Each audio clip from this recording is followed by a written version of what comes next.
Welcome back, friends. I'm a walrus, and my name's Tony Toon. Hi, I'm a fairy, and I'm Leanne Palmer, And and it's been a while. yeah, mostly my fault.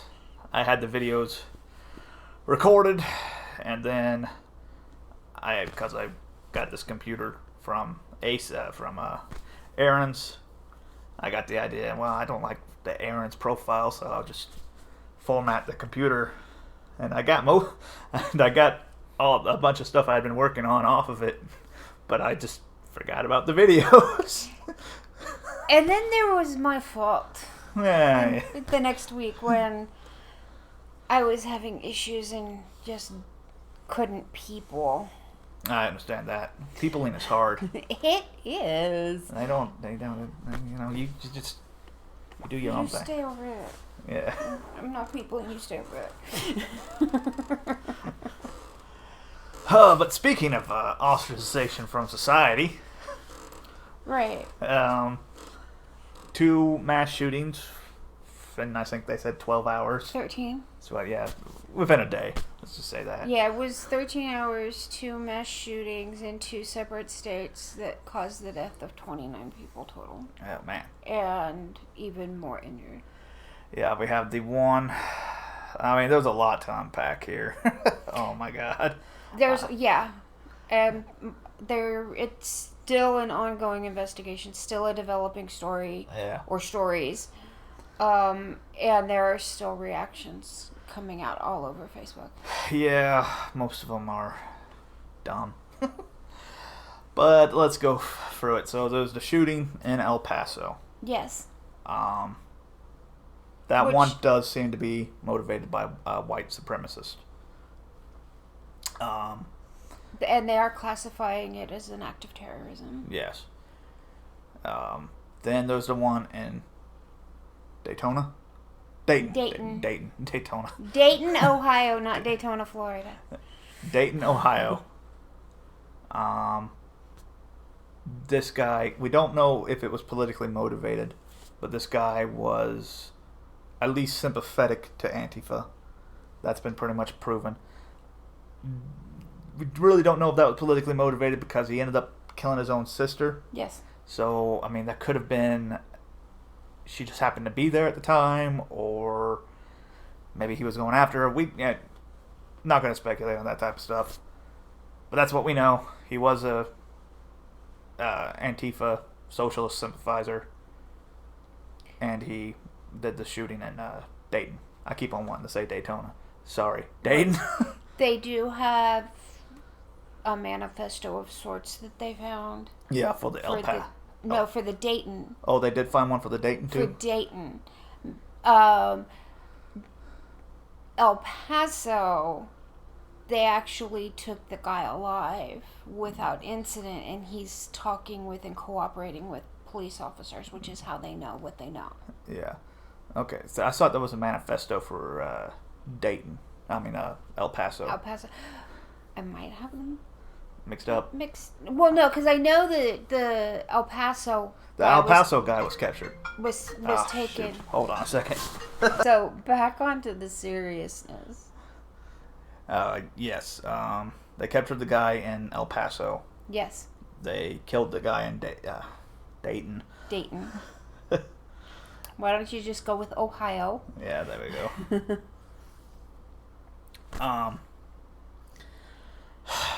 But there's a couple things we need to talk about, I think.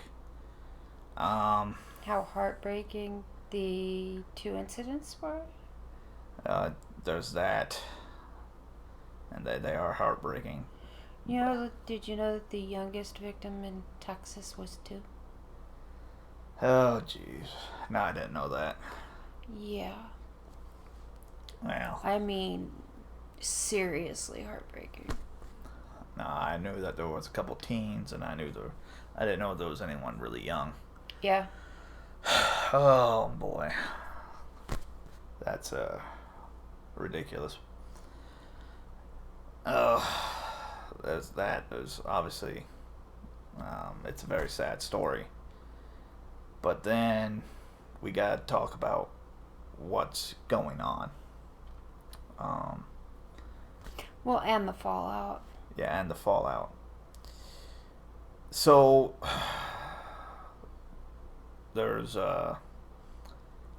talk about what's going on because the two shooters were white males. Okay. And I do think, unfortunately, the identitarians might have a point, but it's not the point they're trying to make. Okay.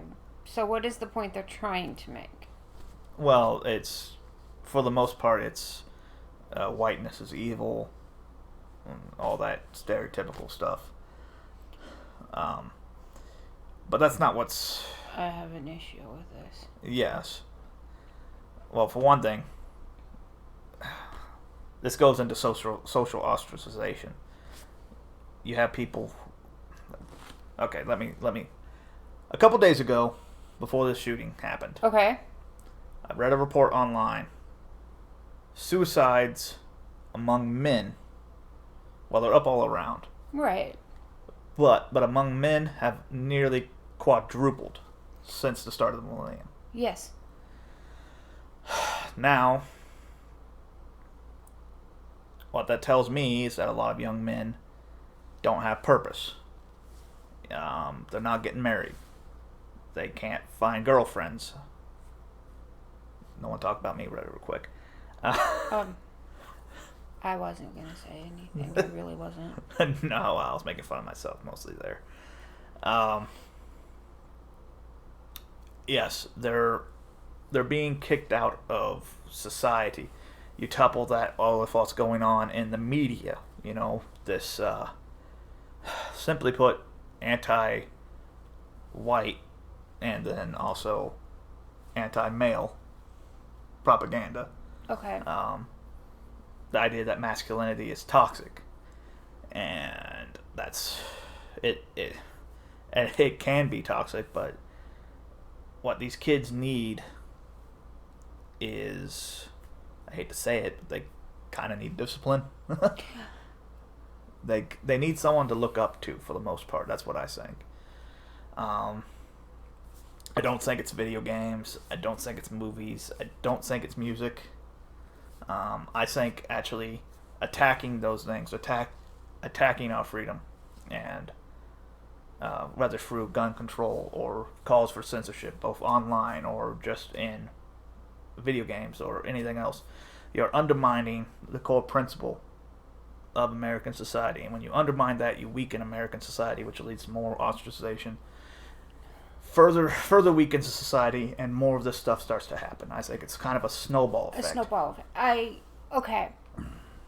I see what you're saying, but I disagree to a certain extent. Okay. I agree that, yes, suicides are up among men. Anxiety, depression, PTSD, all of these mental illnesses are up across the board. I think it has more to do with the breakdown of the American family and the breakdown of traditional American Values. Thank you. You all need Jesus. It's not just that. I mean, yes, I would agree that we need to bring Christianity back into We need something to give these people. the home. We need something to give these into purpose. the family. But also we need to bring back the family as a family unit. Mother, father, kids,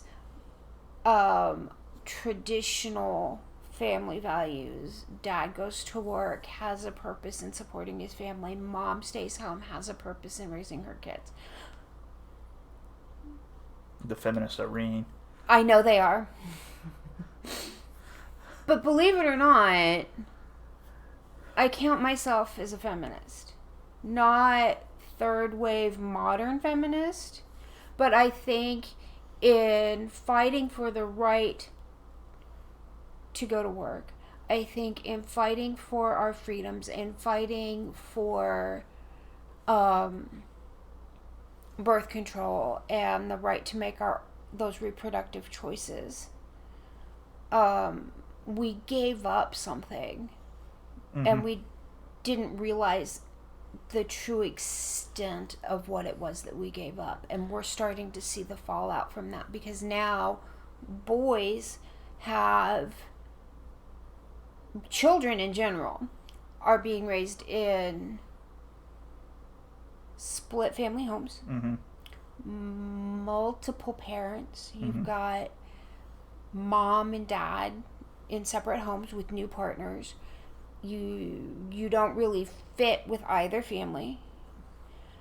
You end up feeling lost and alone and pushed away and ignored, and that leads to a whole slew of different types of mental illness that we weren't seeing 30, 40, 50 years ago Yeah.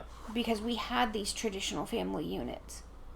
You have women who are incidents of anxiety and depression rising among women who gave up having children so they can have a career.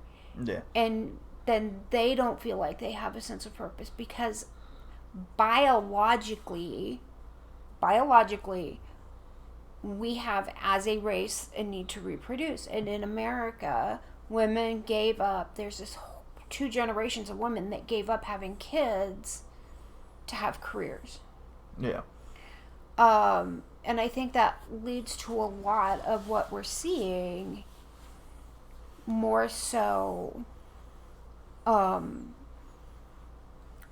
than maybe what you were saying, or maybe in combination with what you were saying. Well, I mean, it is happening. I mean, look, just the other day, one of the Sex and the City writers, she turned 60, and she penned this opinion article, says she regrets not having kids now. Well, Yeah. Well, now you're 60, lady. Sorry. I mean, and that leads to depression. Yeah. I mean, and a lot of this is really Gen X and the older millennials that are seeing, where you're seeing these rises in depression and anxiety, and then you see the fallout of that in the younger millennials. Yeah. And the generation after that, the kids that just started school now, who most of them never knew one parent or the other, who didn't have the support system and the safety net that we had growing up. And then, I mean, when it comes to bring this back around to the mass shootings, I was watching a thing on Amazon Prime the other day. I started a series called The Millennials, or no, not The Millennials, but Generation X, Mm-hmm. Focusing on those people in my generation born from 1961 to 1981. A lot. You guys do get lost in the shuffle a lot. We do. And because there weren't, but we're this little tiny generation. There are so few of us compared to the baby boomers and the millennials. You've got these baby boomers who there's like used to be the biggest generation, and then the millennials are now the biggest generation, and caught between that is my generation, this little tiny Gen X. Yeah. And what people forget is that some of the first school shootings happened during Generation X. Yeah. The song I Don't Like Mondays, Mm-hmm. which came out in the early 80s, was about a school shooting that took place in 1975. I myself knew a girl in school that I went to school with, that I went to church with, that I grew up with, who had a list of people she wanted to shoot and tried to get a gun on campus. And the only reason that didn't happen is because we still had the wherewithal and the courage to speak up, because we knew we could trust our school officials, our guidance counselors. They don't have guidance counselors in school anymore. Really? That's not good. They knew that there was somebody, we knew there was somebody that we could trust. And it was the big thing when the cops came onto campus and found the gun in her locker. Yeah, In I mean, she her walker. could. Yeah. We're talking mid-80s. And everybody talks about school shootings being committed by boys, young boys, or teenage boys. This was a girl. Yeah. And Everybody can snap. It's just. right, and it really does go into the fact that because of the bullying situation, because of the breakdown in the American family values and the traditional family and family structures, there's all of these things that go into what we're seeing now. Mm-hmm. And the fallout of that is that we now have in America where people don't feel safe going out without a gun. Yeah. Like, I do think. sorry, I kind of rambled for a minute. No.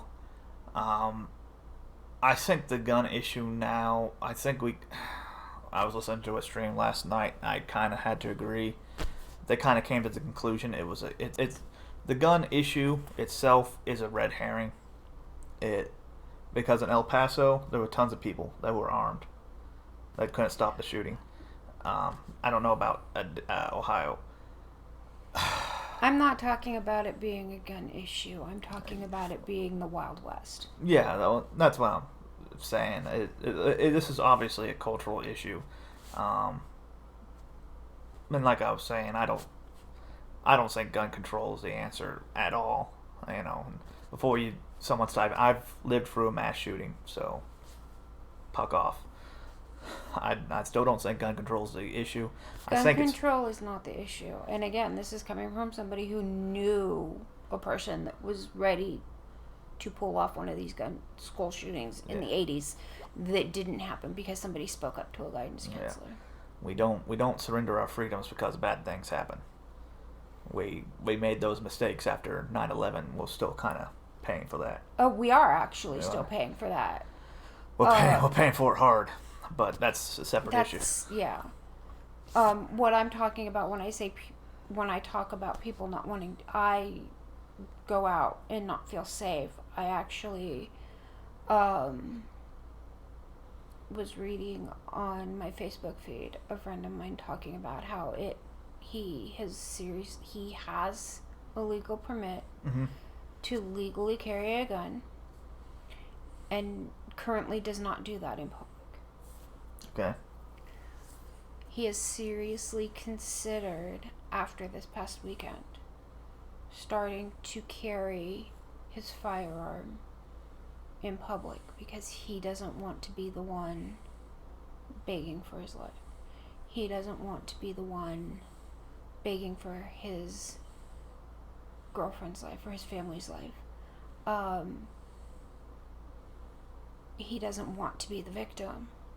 No, and that's where we're at in America today, is people, good, honest, law-abiding citizens who have legal permits, who have legal firearms, are starting to carry them because they don't feel safe going out to the Walmart or going to the local grocery store to do the regular shopping, going out for a night on the town with the friends because you haven't seen them in a while. I have friends who knew one of the victims in St. Louis. Or not St. Louis, but Dayton. You almost said Daytona. I almost said Daytona. In Ohio. There we go. Right. I have friends who knew one of the victims in Ohio. I have friends who used to live in El Paso. They are shaken to the core right now. Yeah. I also think we need to point out real quick, I doubt anyone who's Antifa will see this video, but Antifa, even before the shooting in El Paso, was planning to go down to El Paso to protest and kind of mess with border facilities. Please don't do that now, for the love of God. Please don't. Just don't do it. I doubt they'll listen. Even if they listen to this, I doubt they'll listen to us. But just just not escalate the situation any further. Well, not please. only that, because here's the other situation that comes down with Antifa. Just don't go, whether you're Antifa or not. Yeah. Because of the way they have legally declared Antifa a terrorist organization. However, Antifa itself has members of that consider themselves Antifa have said that they are not organized. They don't have a leader. It's more of an ideology, which then gives the government, under these new laws, as well as the Patriot Act, which is still in effect, to arrest anyone and say you are a member of a terrorist group called Antifa and you have no way to prove that you're not. Yeah. Because it's not like it's organized. It's not like you can carry a card or not. It's not like if you have even liked a post that is anti-fascist, they can call you Antifa and arrest you and hold you without charges for an undefined period of time because of the Patriot Act and because Antifa has now been declared a terrorist organization. Yeah. And also, I think we need to talk about the quote-unquote blaming of rhetoric. Okay. Yeah. I don't like this argument. I do think it's very hypocritical. Jared Holt of Right Wing Watch, Okay. who has said that Trump is responsible for white supremacist attacks, and has he's a media matters troll basically. He's attacked independent creators like Sticks and Hammer 666. He's even attacked Tim Pool, I think. Well, basically the shooter in Dayton, Ohio. In Ohio. In Ohio. Followed Jared Holt and retweeted Jared Holt quite a bit. And so now Jared Holt's kind of trying to erase his presence from the internet. Oh no, I had nothing to do with that guy. Well, and the thing is, he didn't. He was just someone who followed him. Right, and here's the issue. They're trying to blame Trump's rhetoric, and then they try to blame anti-Trump rhetoric. And the Democratic candidates are blaming Trump and all of his rhetoric. But I haven't seen recently where he has called for any sort of Trump's never called for violence. But I mean, he's always said, please don't do this, please don't be violent, please don't. He has gotten... They always point to the... when there was a couple of protesters in one of his rallies and said, don't you just wish you could punch him or something? Obviously an offhand comment that he was just frustrated. Right, well, there was also they point towards, some of what they've been pointing towards is the build the wall and the immigration and all of that as racist rhetoric and white nationalist rhetoric. And it's not.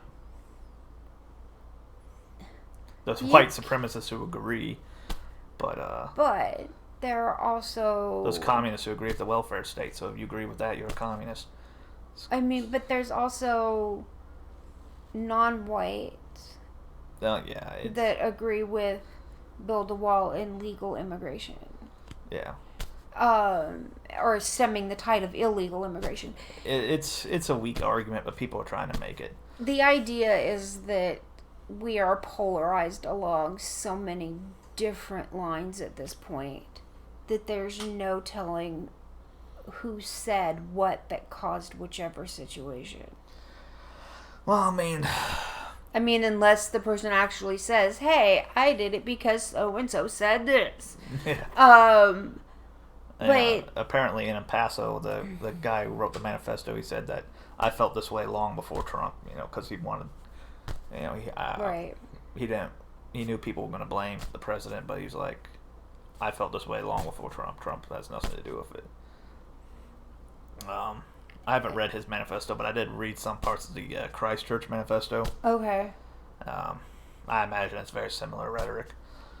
Because, I mean, the same thing, really. But, speaking about how polarized we are, Trump comes up, just does his little speech, and I haven't watched it, but, he comes out, and basic gist of his plan is, okay, more background checks, immigration reform, trying to compromise, and he's getting attacked on all sides. And honestly, I don't really like it because he started talking about the mental health stuff, which I kind of agree with, but I don't like the idea of being declared mentally incompetent and then losing your rights. I don't like that idea. Here's the thing: they're not saying that. It's a dangerous slope. That's what I'm saying. It is a very dangerous slope, and I watched a bunch of stuff on the eugenics thing a couple weeks ago because I got bored and went down a rabbit hole. Well, that's what the Soviet Union did too. Whenever there was a political enemy, they just declared him mentally incompetent. Oh, he's crazy. You're listening to a crazy person. Well, here's what they're trying to do with the background checks and the mental health issues. Is not necessarily claim mental incompetence and taking away all of your rights. But what they're saying is there are certain mental illnesses that have been seen in some of these cases that come up over and over and over again, which can be a warning sign. Yeah. And seeing these warning signs, I would agree, yes, you might not want to give these people a gun. And I say that knowing full well my medical history and my medical background and my mental health background puts me on that list. And that currently today I cannot go in and buy a gun because it would come back on the background check that I have some of these mental illnesses like anxiety, like depression, like PTSD. And if me not being able to buy a gun because I can't pass a background check because of those mental illnesses or triggers means that somebody else who would do something and act like that with a firearm, it's a slippery slope. I understand. I don't like that argument at all. But just because you're willing to sacrifice your freedoms doesn't mean that another person is willing to do it. Well, no, and I understand that. But we have to take into consideration that there truly is, as you were saying earlier, a cultural problem. A cultural problem. But you were also talking about how a lot of these shootings come down to white males who are suffering from depression, who are suffering from anxiety, who are suffering from all these mental illnesses. And I will point out there was a shooting just done a couple weeks ago by apparently a mass shooting done by a black guy, but right, no, and I'm not saying that it's predominantly white males. It's predominantly male, and then your next step is white, right. And then you go down, and then you go down, and then you go down. But the mental illnesses, because a lot of times when it comes to mental illness, you can be completely mentally competent and still not understand what you're doing because you are in an episode, because it's not that you're seeing monsters, it's that for whatever reason you legitimately think you're trying to help the world. No. Well, I mean, crazy people always think they're true. No one actually thinks they're doing evil, for the most part. No, this is true. But yeah, that's really all I got to say about this.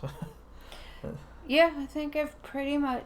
I could go on for a while on this, but the last thing you want is for me to sit here or stand up on my soapbox and continue to talk about this, because it's an uncomfortable situation all the way around, and people are upset, and it is a it's a touch point and it's a hot topic. Yeah. So, like, comment, subscribe, share the video, please. Independent content doesn't get helped by YouTube at all anymore, so. And let us know what you think, whether you agree with us or not. Tell us. Comment below. But, yep. Well, I'll see y'all next time. We will see you next time. Have a good afternoon.